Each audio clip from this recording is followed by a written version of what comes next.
షాబాద్ మండల కేంద్రంలోని పీఆర్ఆర్ cricket ground Abhiram Reddy ఆధ్వర్యంలో జాతీయ జెండాను ఆవిష్కరించి అనంతరం ఏఎంఆర్ ట్రస్ట్ 3వ క్రికెట్ టోర్నమెంట్ను రాష్ట్ర క్రీడా యువజన శాఖ మంత్రి వాకిటి శ్రీహరితో చేవెళ్లే ఎమ్మెల్యే కాళీ యాదయ్య రంగారెడ్డి జిల్లా గ్రంథాలయం చైర్మన్ మధుసూదన్ రెడ్డి ప్రారంభించిన మంత్రి ఎమ్మెల్యే మాట్లాడుతూ క్రీడా స్పోర్ట్స్ మంత్రిగా అప్పజెప్పిన సీఎం రేవంత్ రెడ్డి హృదయపూర్వక ధన్యవాదాలు తెలియజేస్తూ రాబోయే రోజులలో యువతకు క్రీడలపై ప్రోత్సహించి క్రీడల్లో గెలుపొందిన యువకులను రాష్ట్ర స్థాయికి తీసుకెళ్తానని తెలియజేయడం జరిగింది.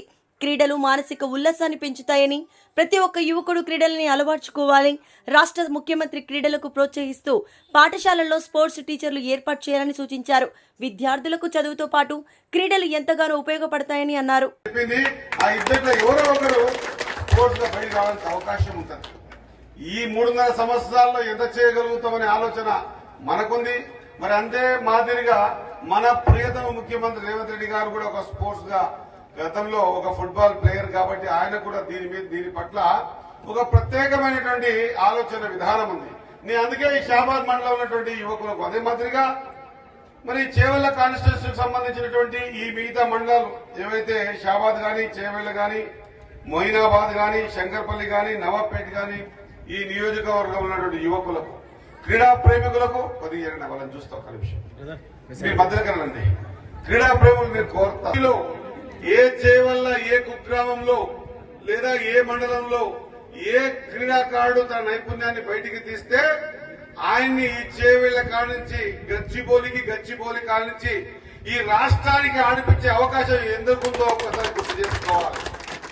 ఈ అవకాశాన్ని దాదాపు వయస్సు దీనికి ఎప్పుడు వయస్సు ఉండదు. కొంతమంది నిలబడ్డప్పుడు అందరూ కూడా కొంత అపేజ్లో 20+ ఉన్న వాళ్ళ క్రీడాకారులు కనిపించింది. కొంత ఏముంటది క్రీడ అనేది 12 నుంచి 14 వయసులో బోన్ బెండేజ్ ఉంటుంది అనమాట. ఆ ఏజ్ లో మనకు అనుకుంటే శ్రమ పడితే మనం శ్రమిస్తే బొక్క కూడా వంగే ఏజ్ అది. చిన్న గుణం గురించి మనం ఒకవేళ శ్రమించి దేని మీద ఆట పడితే చైనీస్ లాగా అథ్లెటిక్స్ లో వాళ్ళు ఏ విధంగా అయితే పుట్టంగానే 2.5 సంవత్సరాలకు వాళ్ళ కుటుంబ సభ్యులతో అగ్రిమెంట్ రాన్ చేసి జిమ్నాస్టిక్స్ తయారు చేస్తారు. ఆ తయారు చేసిన తర్వాత వాళ్ళు ఆ ప్రొఫెషన్ లో అన్ని డిగ్రీస్ ఇస్తారు. ఇప్పుడున్న పరిస్థితుల్లో మన దగ్గర కూడా స్పోర్ట్స్ మినిస్టర్ గా నాకు ఇచ్చిన ఈ శుభ సందర్భాన ఎంత అదృష్టవంతులో మనం ఈ రాష్ట్రంలో క్రీడా నైపుణ్యాన్ని బయటికి తీయాలనే ఉద్దేశంతో మిగతా ఏ రాష్ట్రాల్లో కూడా లేని విధంగా మన రాష్ట్రంలో మొన్న మేము ఎప్పుడైతే మినిస్టర్స్ అందరం కూర్చొని మీటింగ్ చేసుకున్న తర్వాత కేబినెట్ మీటింగ్ లో స్పోర్ట్స్ పాలసీ తీసుకురావడం జరిగింది. స్పోర్ట్స్ పాలసీ ఎక్కడ ఏ రాష్ట్రంలో కూడా లేదు. ఈ రాష్ట్రం నుంచి ఎవరైనా ఒలింపిక్స్ లో కూడా గోల్డ్ మెడల్ సాధిస్తే వాళ్ళకి పారితోషికంగా కొన్ని కోట్ల రూపాయలు ఇవ్వాలనే ఆలోచన. గ్రామ స్థాయికి నుంచి క్రీడాకారులు బయటికి తీయాలనే ఆలోచన.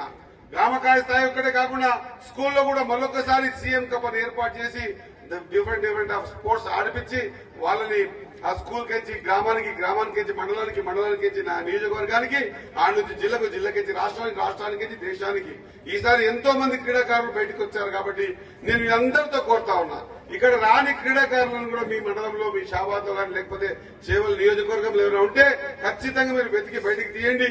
మిగతా కార్యక్రమాలను కూడా మేము చూస్తాం.